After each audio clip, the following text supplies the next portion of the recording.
This is the Buckingham Gildeboard, and here's how to use it.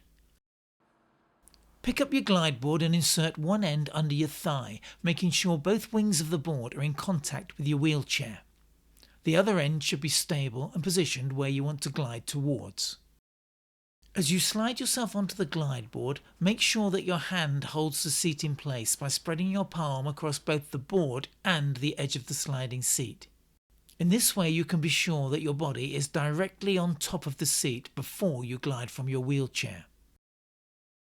With one hand on the surface you're heading towards and the other on your chair for greater stability, you can simply glide across. Once the Glideboard has done its job, remove it from under your thigh, but remember to keep it nearby, ready to be used again. The Glideboard can be used either independently or just as easily with the assistance of a caregiver.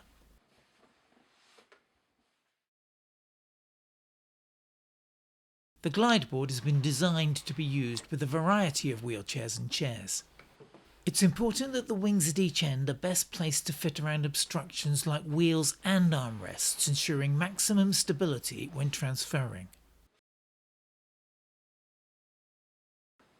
The seat clips off and on easily and is simple to clean.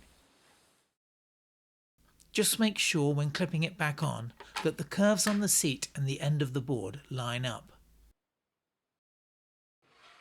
This is the Glideboard from Buckingham Healthcare, helping people to help themselves.